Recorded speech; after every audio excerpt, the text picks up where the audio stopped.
have that career conversation with your employee Yes, there you go. I love and that. Yeah. don't overthink it. Don't overthink it. Also, don't just bring this on your employee manager. Set up a time. Hey, want to spend 30 minutes with you to talk through how things are going, what you're really enjoying with your job. I'd love to learn a bit more about your past, your experience, where you're headed. Spend 30 minutes. Not only I think as a manager, you're going to learn more about that person. I think you're also going to see the whole human that we Yeah. talked about. You're going to understand their Yeah. motivations a little bit more. I think Yes. your employees really going to appreciate it. Again, Yeah. they're going to feel seen, they're going to feel heard, and they'll have an opportunity to share how things are going and kind of build that trust between managers and employees. Yeah. Again, does not have to be over architected. You don't need to send your employee to HR to have a career conversation. Have it yourself. Yeah.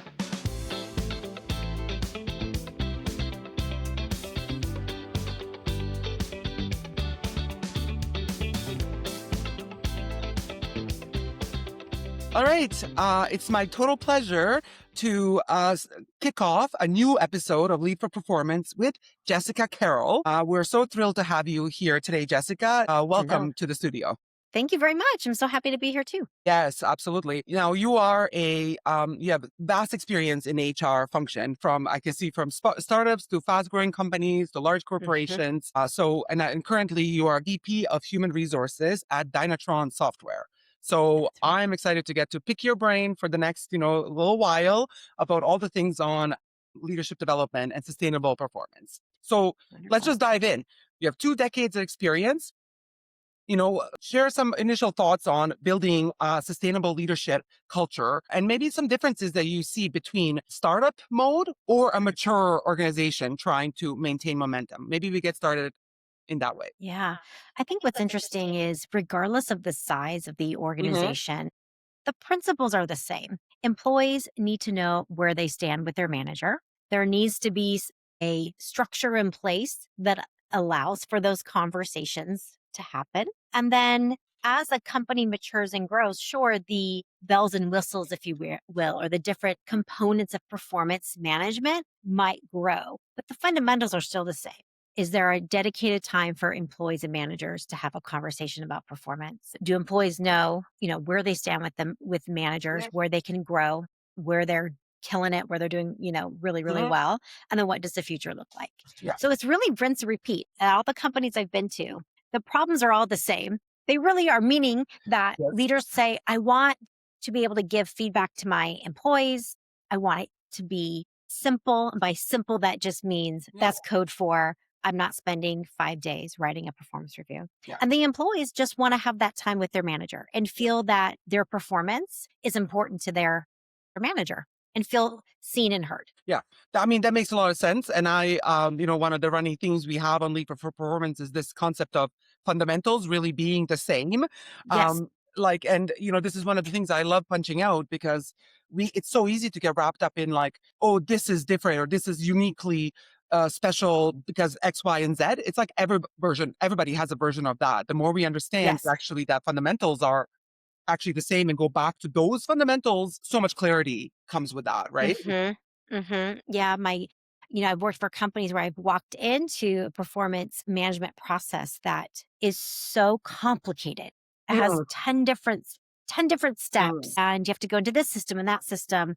And there's so much time spent on doing the review and completing the paperwork that it becomes a check the box. Yes, and And the yes, value just isn't there. Just yes. isn't there. Yeah, that's right. So one of the things I want to just spend a little bit more time on is when you said having that time with the manager is critical. And of course Yeah. that makes sense for especially if you're looking at, let's say, individual contributor, that time with their manager is spent in aligning exactly getting feedback or what's going on, getting alignment with team objectives and ultimately hmm with organizational objectives, right? That's what that time is being spent on. Yes. Making sure the individual has room to develop and grow in alignment Mhm. with team and org. Right. Makes a lot of sense. Also, it's that this states it simpler than probably, at the roots of it, right? Simple, Yeah. what's the common thread? But let me ask you this. Another theme that we keep having is the idea that there's so much noise everywhere around us these days, right? Mm. We're so busy, some version of busy, even overwhelm at times. hmm And that time with the manager is actually getting squeezed a lot, right? Because Oh, yeah. managers themselves are getting kind of under squeeze. And I think it's threatening this important connection that you are highlighting here now. Mhm. I just wonder, are you seeing some of that as well in your space? Well, absolutely. And, Yeah. a one on one is tactical. So hopefully managers and employees are meeting on a weekly basis. Mm-hmm. That becomes very much the status quo or status updates of what's going on, Right. sharing updates is not dedicated to performance. Mm-hmm. Then if you dedicate, let's say on a quarterly Mm. basis, some kind of check-in. We've done that at several companies. And I specifically say, this is not a one-on-one. Do not repurpose your one-on-one. This is Mm. a separate conversation, minimum 45 minutes, where you are just talking about what's working, where's there's opportunity Mm. to make some changes, and then what does the future look like? It's Right. 45 minutes. Now, I think, and I'm a manager myself, sometimes it's really hard to get in the mindset of, okay, Mm-hmm. I need to show up as a manager today and give feedback. And okay, sure, but it's also my job. So, have companies shared with leaders Mm. that, yes, you have all these deliverables and goals and KPIs and all the things, and your number one job is to be a leader? Is that clear? Are we holding leaders accountable to your job?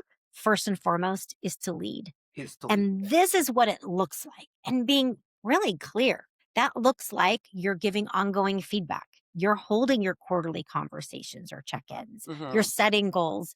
You are working with plug for HR. You're working with your people team. Mm-hmm. If you're Mm-hmm. having difficulties connecting with an employee, there's performance issues, you're doing that immediately, not letting it fester. So Mm-hmm. to answer your question, going back to what you asked me, yeah, we're all compressed for time. Mm-hmm. We're all busy. There's so much going on.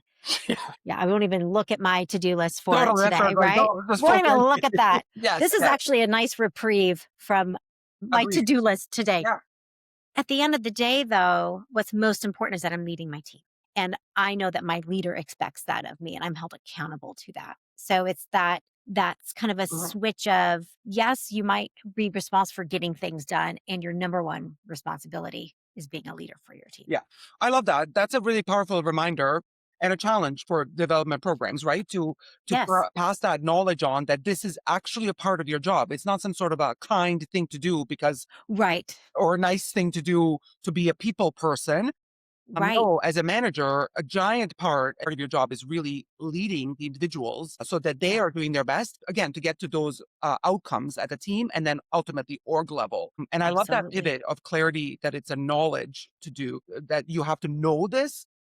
And Mhm. then, secondly, I think actually, in a funny example, it becomes a skill on how to actually make time and then do it, even Yes. though we're all being pulled apart Mhm. in different directions. Absolutely. And I think what's interesting too, especially working at technology companies Hmm. on the engineering side of the house, it's a challenge for especially senior leaders to hire leaders or people managers who may not necessarily be as technical Hmm. as their direct reports. Because at the end of the day, you don't need your people manager leader to be the best engineer, the most technical engineer. You need them to lead a team of great technical engineers. Love And that. that's that pivot that I've seen a lot as a company matures. Startups, you wear multiple hats. So you're coding, you're also managing your Yeah. weekly team meetings, you are hiring, you are firing, you're doing all of those things. As a company grows and matures, there should be a transition that your people managers are spending more time leading their teams and ensuring that their teams are executing on what they need to execute on Yeah. and not in the weeds doing the work. And that's a hard pivot. And sometimes that means you may not have the right people managers in the role. Yes, and that's a great point. I think that is one. Speaking, even from personal experience and a lot of and you know, no, expertise over the years and seeing this play out.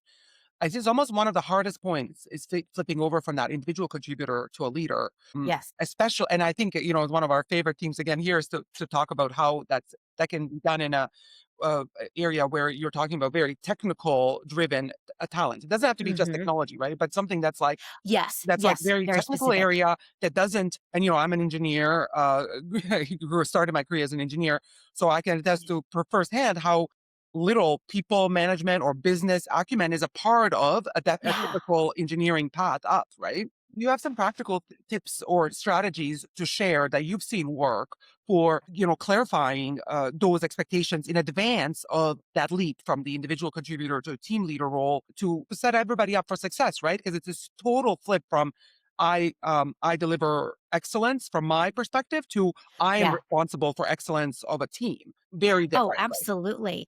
At different companies, we have developed, they've had different flavors of names, but leadership behaviors. So, Mm, this is what we expect of all leaders within the organization, regardless of your level. So, whether you're an executive mhm, or first line manager, as a leader, these are the behaviors that we expect you to exhibit on a regular perfect. basis. And get really And then, particular. Sorry. Please continue. so there's the behaviors, then there's just the tactical. Okay. Yeah. Yeah. I my last company had it was quite the ordeal around our flexible time off policy. Mm, We had mm, some folks that were abusing it. Just a handful, but just a few. And when we spoke with their managers, the managers said, well, gosh, they're entitled to that time off. Whoa, whoa, whoa, whoa, whoa. Step back. yeah. When this is managing 101, Right. you actually, as a leader, have the discretion based on what's happening within the organization, based on different factors. Can this person take time off? It sounds so simple, but I have found that managers have a very difficult time managing those types of conversations. So there's the behaviors that at a grand scale, this is what we expect of leaders. Then there's the tactical. We expect you to have one on ones, we expect you to give regular feedback. We expect you to manage the time off requests of your employees. We expect you to XYZ, like the actual tactical. And so what I've seen is in my last company, we spent a lot of time and it was great around the leadership behaviors, leaning into difficult conversations. That's so great. But there was some just managing fundamentals that just weren't there. They would come to, I was an HR business partner for quite a long time. And by the time they would come to me, I'm like, oh my goodness, like this issue has been going on for a long time. And the managers lost at how to handle it. And it usually comes from something kind of basic that Mhm. over time festered and became something much bigger than it needed to be. Yeah. Oh my gosh, that's such a great that's actually sorry, I jumped in too early You because got like we were on the excited, same page. Sandra. Oh, I know. Sorry, I'm full of energy and I'm a lot and I love these when I love something, I'm like, oh, jump in. But you were on the Please. same track. It's like you didn't need me at all because what I was gonna ask about is um I love that you're sharing behaviors, leadership behaviors to be Yeah. clear on that, but helping people very practically translate to what that looks like in practice. Yes. I love Yes. that balance. That's what I was really going to ask about. So it's Yeah. just like you Yeah. didn't need me on that, especially with this example, because I think there's really to me it's like an element of education that's not a part of the mainstream way we are Right. growing leaders right now, and Yes. organizations have to recognize that and help close those gaps if they want their individuals and then the org to succeed. So I think Right. I couldn't love that more. I Yeah. started calling this, and I love that you're exactly, we're so aligned on this. I started calling it leadership fundamentals to put a name on Yes. it. Okay. Yes. Yes. Yeah, that is spot on. The other gap that I Mhm. see is having career conversations, managers having career conversations with their employees, or Yeah. said differently, understanding their employees' motivations, Yes. what's important to them, what's not important to them, what they're passionate about. I cannot tell you how many times throughout my career in HR, I've had employees come to me Yeah. and say, hey, so I want to talk about my career. My manager said I should come talk to you. Okay. And with all due respect to the manager, and I don't say this, I think, well, why are you talking to me? I mean, because I think we also said that when you have a career conversation, it sounds so fancy. Sandra, Yeah. it's not. Yeah. It's sitting down and as Yeah. simple as pulling up their LinkedIn Yeah. or resume and saying, walk me through your background. Because Yeah. how many times have we inherited or a manager has inherited employees? They didn't interview them. They don't know their background. Yeah. Fair. Yeah. Yeah. Spend 15 minutes walking through their background.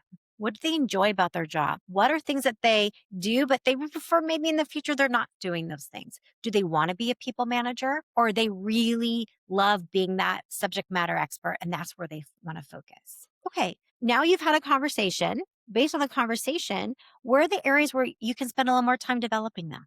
And then periodically, and that can be a formal plan. It can be a running topic in a one-on-one that maybe you address once a month, but just having the conversation and then having follow up and following up on the things you said you're going to do with Mhm. them, you're going to have the most engaged, Yeah. employee, loyal employee. Yes. Because we just want to be seen and heard. I think I said that earlier. We just want to be Yes. seen and heard. We're not just a number. We're not just employee 305. Yeah. That I'm a human and my manager took the time to understand a little bit about me and not just what I'm getting done tomorrow or what is due next week. Yeah, I love this sentiment, and really, ultimately come back to we're all humans, humans helping humans, for humans working, Yes. people working with Yeah. people, and the more we can get, just kind of come back to even that as a fundamental or basic, right? Hmm. To just want to be heard, heard, and that ultimately. But the thing is, um, that's also the key to unlocking performance. So this interesting thing, Yeah. just because I think you're totally right. Like talking about this, it's like getting to know that person and then what they are aspiring to. If you Mhm. can help them click, their internal motivation and goals and vision for Yeah. themselves with what the team and org is going, maybe not in every Correct. moment, but in a direction. I call Yes. that going into fifth gear together. Yeah. I like Right. that. Okay. Awesome. That's absolutely right. And one thing that I didn't mention that you just did is aligning what their career aspirations are, the work they want to do with the business. Yes. And those are hard.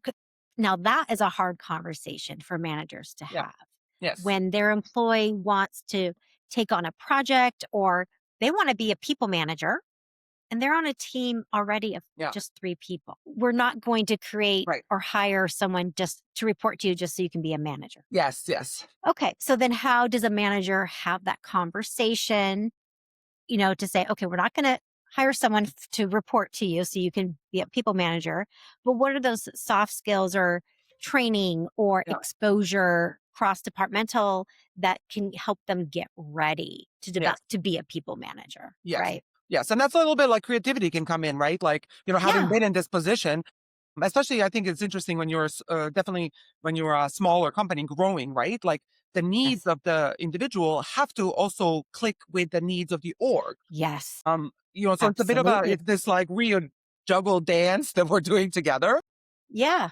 Yeah.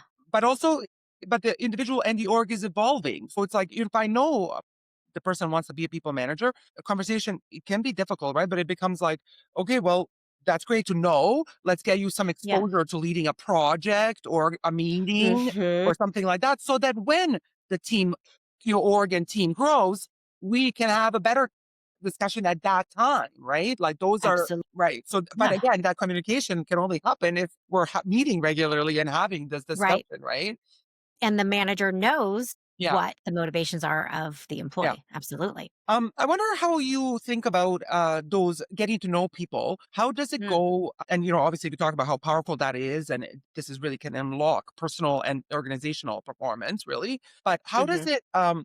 How do you feel about it going beyond work? So when you say get to know somebody, Mm. of course, career aspirations are important, but more and more we're seeing this integration of our whole selves at work. So Yeah. like, do I know? Do we go further knowing about their parent, or do they have aging parents, and what is their situation that they are also burdened with or challenged with, or Mm. dedicating their space time to, so that we get to know them as a you know their set of kind of concerns and challenges and opportunities as well across all aspects of life. I wonder how you view Yeah. people kind of work and balancing work and life, and what is that integration, what's the place Yeah. for that integration at in the office. That's a hard question. And I say it's a hard question because I agree. We are whole people and we bring our whole person to work. Yeah. I think it's a nuanced answer because there's varying levels of how much someone wants to expose or Agreed. share or be vulnerable about their whole self. Hmm. So I've had different relationships with different employees. Some where I know everything about their family, their kids, their Hmm. birthday party from the week before. I know all about that.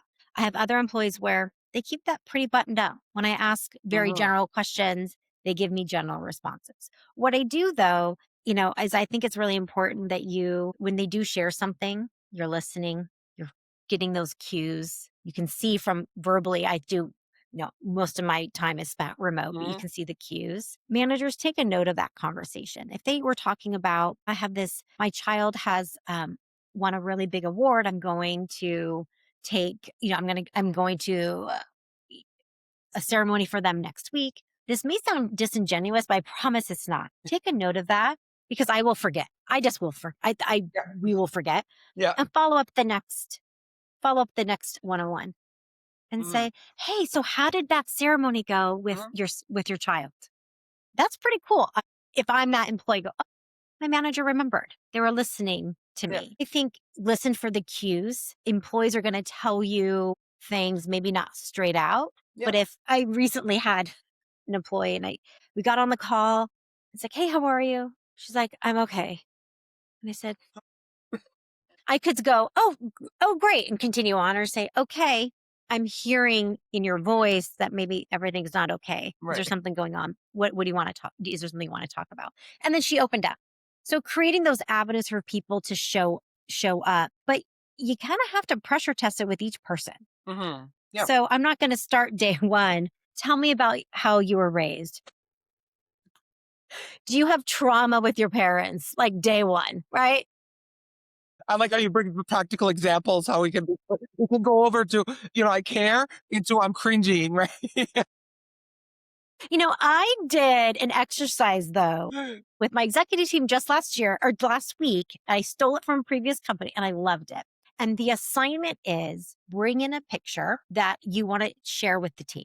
So people brought in pictures of their children, vacation picture. I Mhm. brought in from a big birthday bash, a picture of all my friends. And I talked about how meaningful it was that people traveled for my birthday. So people learned from me that Mhm. my network of friends is really important to me. Mhm. Mhm. I had another person, she shared her new granddaughter. So she was kind of able to open up about her own Mhm. family, but doing it in a way that was safe. It Yeah. wasn't a "Hey, employee, bring a picture of your grandchild. It was bring a picture. That And I I like thought that. it was an Mhm. exercise that allowed for transparency, some vulnerability, but only as much as the employee wanted to be vulnerable. Yeah. I love that. And I love that. I think it's a great principle with a practical example. So open the doors for the conversation, but let the person lead on what they want to share.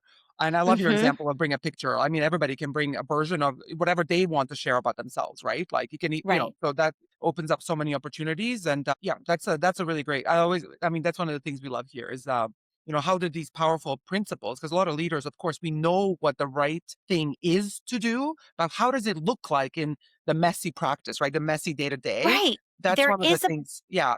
Mhm. We're not getting clear on the practical. And we Yes. won't go down AI. I'm happy not to have an AI Maybe discussion, another podcast on but that. another podcast.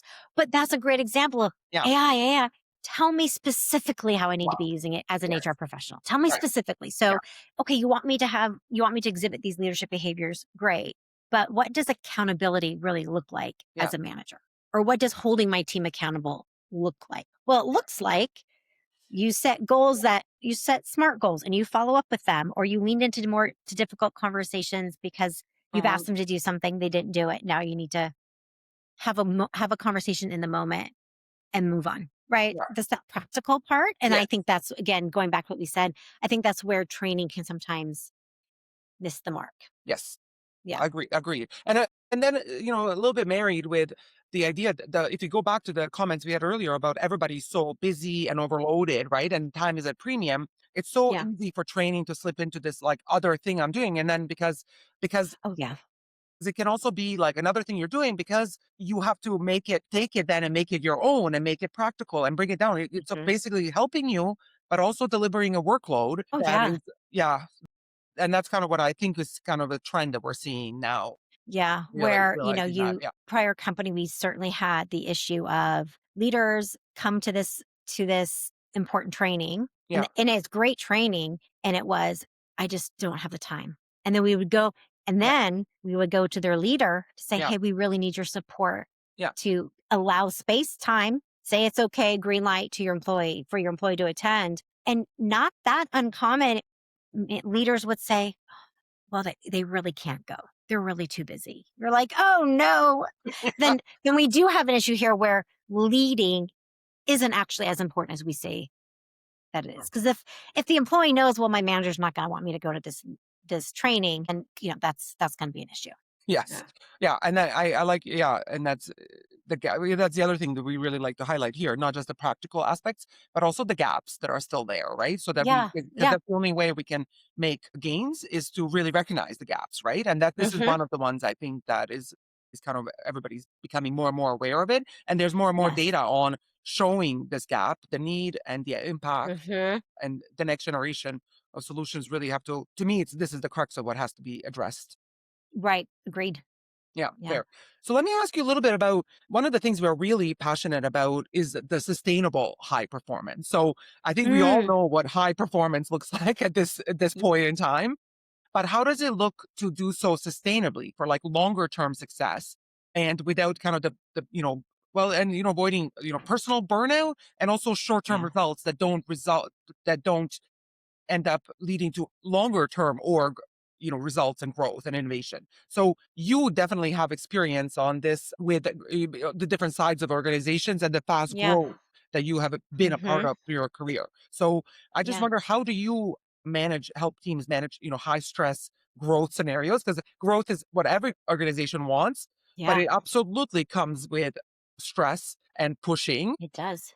and how so what are some of the things that you've seen work to help high performers keep from burning out while managing the change and the growth of successful organizations? Yeah. And man, I could probably write a book on just this the Yeah, stress of fair. working for startups and high growth. I'm experiencing I can use my current company as Yeah. a great example where we are looking to grow by 3x in the next 3 to 4 years. We Mm, were purchased, had a huge investment by a PE firm. What do mhm. PE firms look for? A return on investment, Of right? course, of So course. Yeah. we have been tasked with some pretty big growth targets. What I'm finding is that the stress can really multiplies when priorities shift. Mm, So, yeah.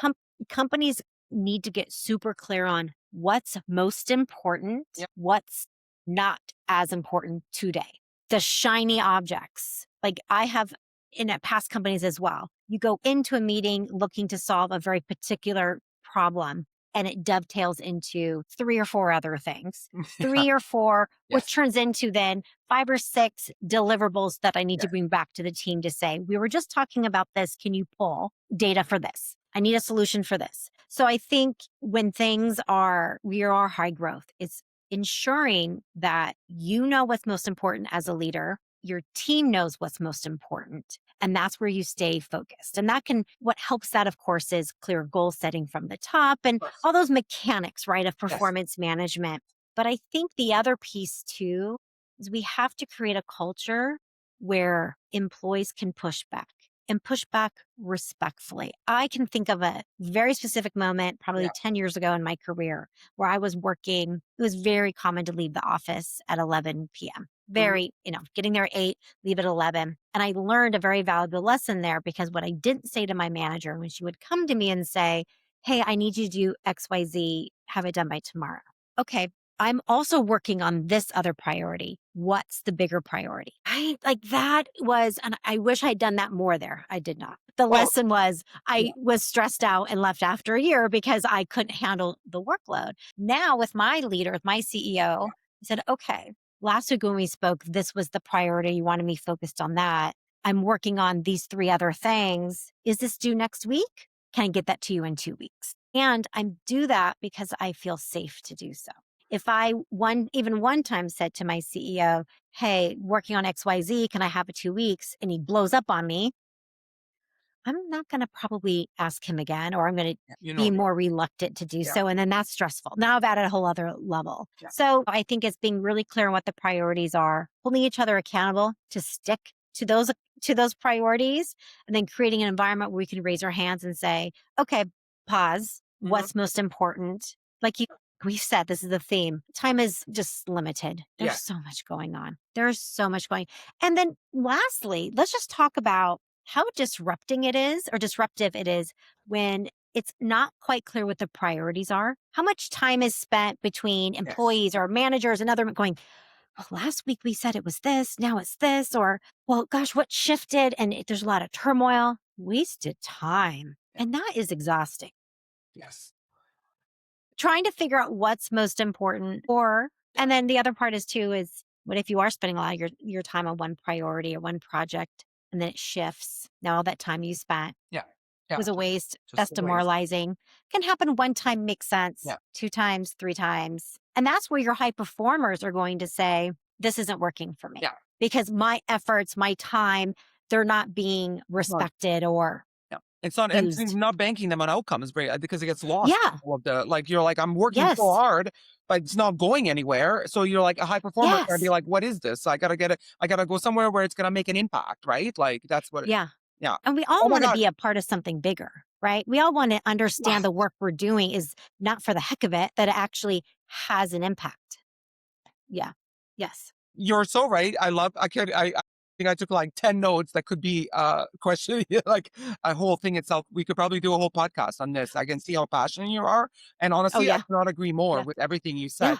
So I just want to go back to a few because I think there were so many Yeah. key things to highlight there. And again, so much credibility coming from a leader like you that's living this right now with very, Hmm.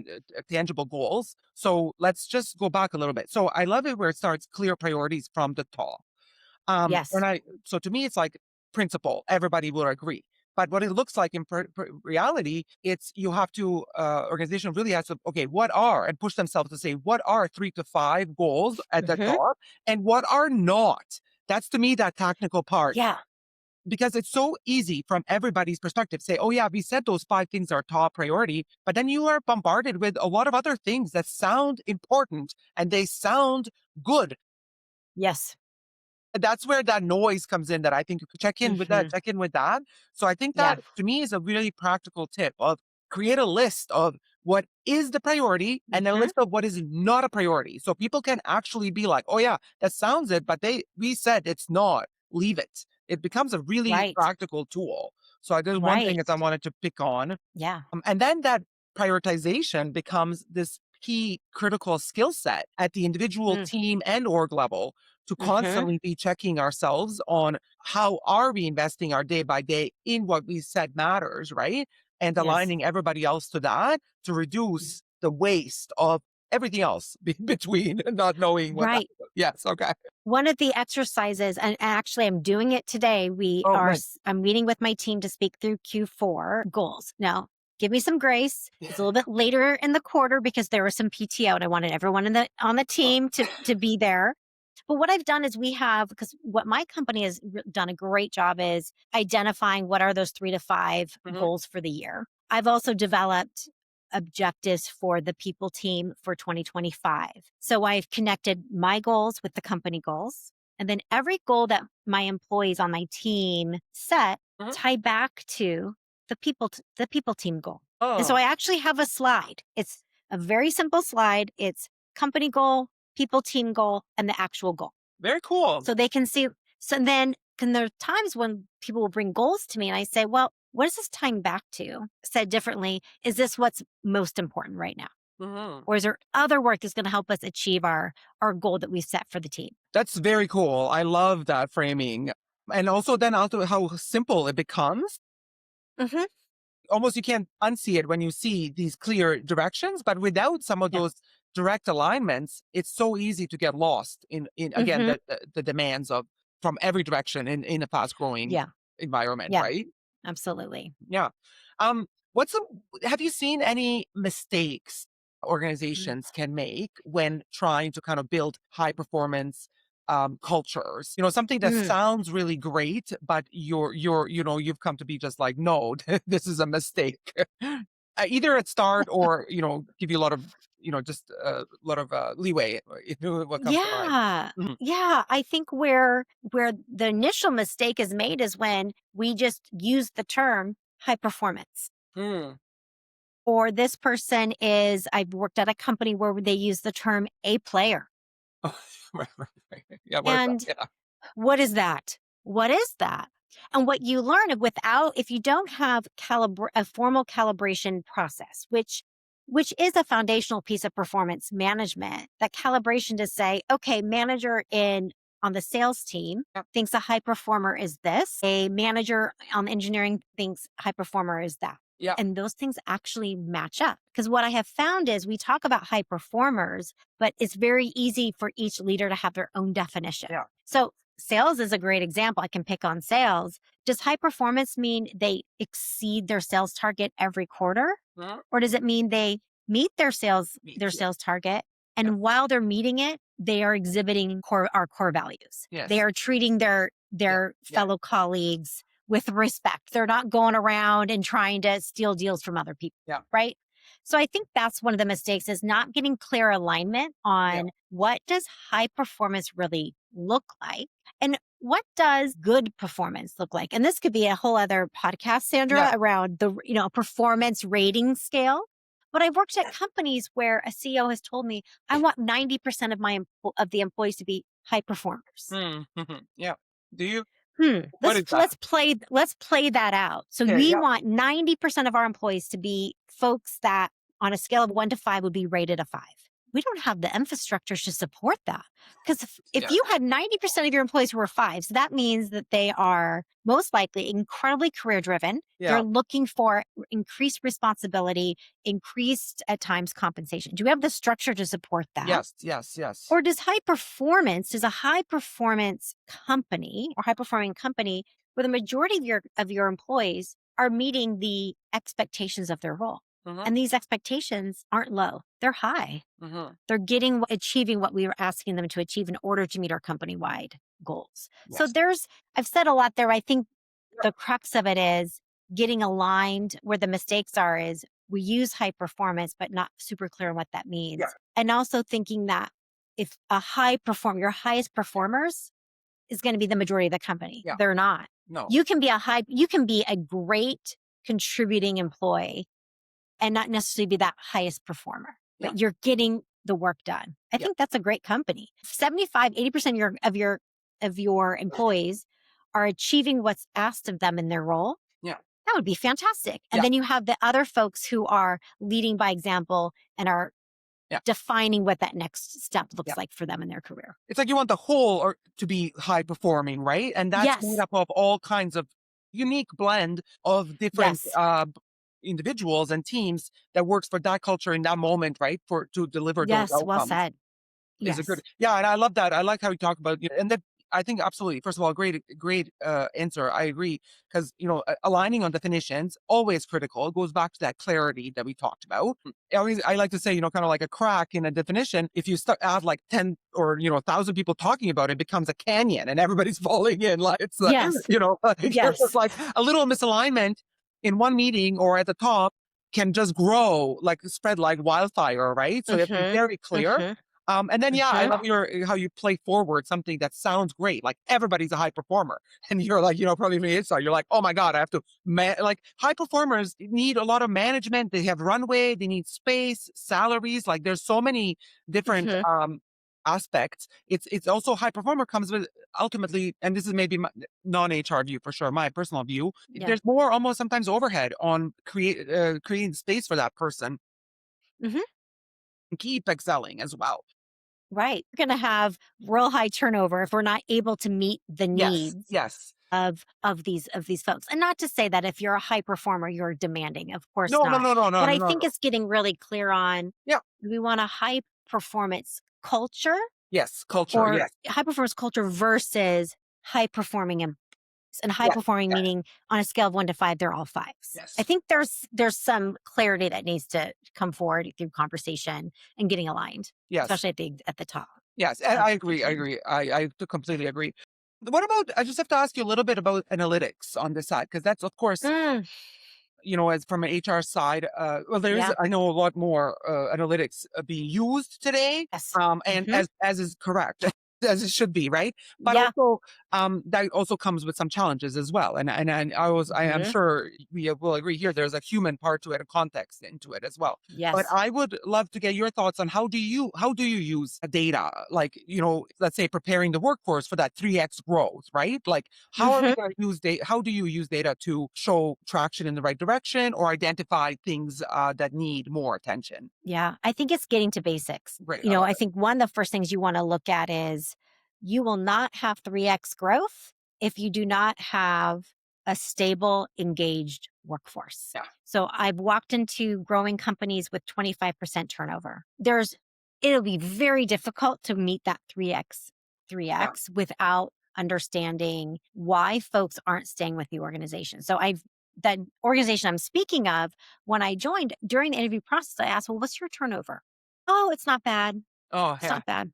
Right, right, yeah, yeah. They'd never run the data. I ran the data. I'm like, it is 23% last year, and we are on track to exceed that. So what's the data I'm looking at? I'm looking at what's just your turnover. I know that sounds so basic, but let's go one level down.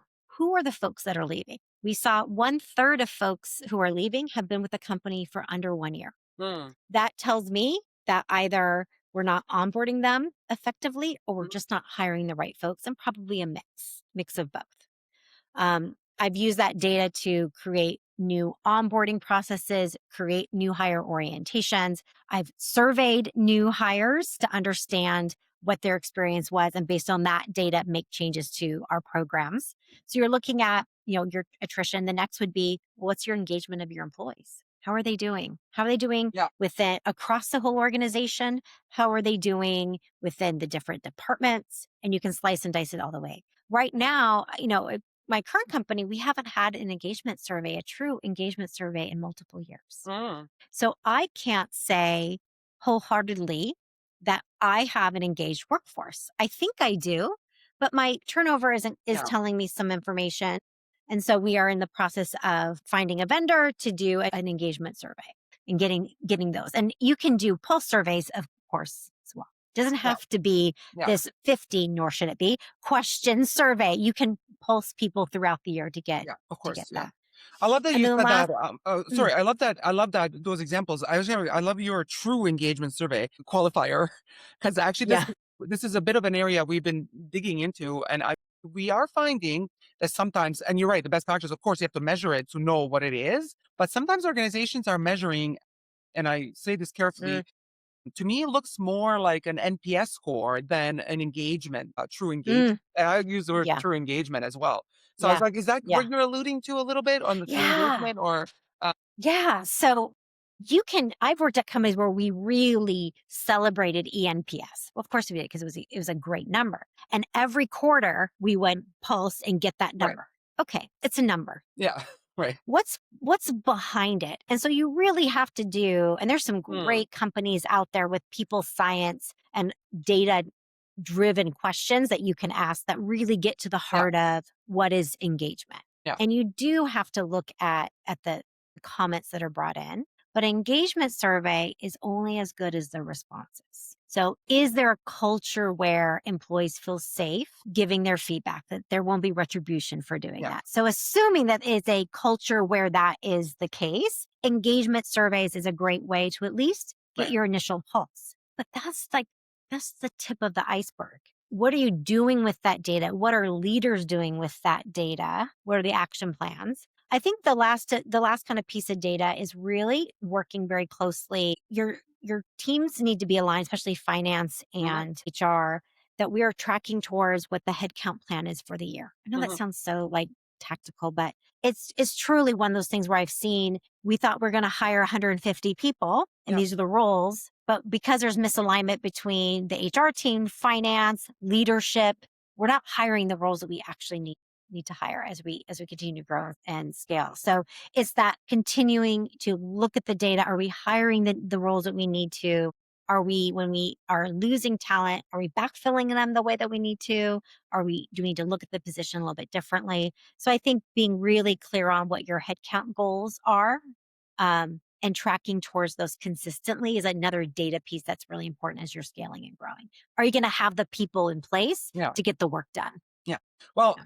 Jessica, I really loved you're obviously a very insightful and experienced leader connecting, Mm. individual performance with organizational outcomes in a safe space. It's such a complex topic, subject matter. Yes, So I know it is. you can't pass on everything that you know in this conversation, but I think that you've given Yeah. our listeners so much to think about. Of Thank course, I you. so much agree with your focus on the fundamentals and the people. Yeah. I just love that coming through. If you were to pass on, kind of like I like to give my guests a magic wand Okay. to say, okay, there's so many other HR leaders and people managers out there that don't have the experience, the wealth of experience that you Hmm. have. So if you could pass on one thing in the spirit of that prioritization, Yeah. that we talked Yeah. earlier, that Yeah. that you would just encourage everybody to start doing tomorrow, Yeah. what would that be?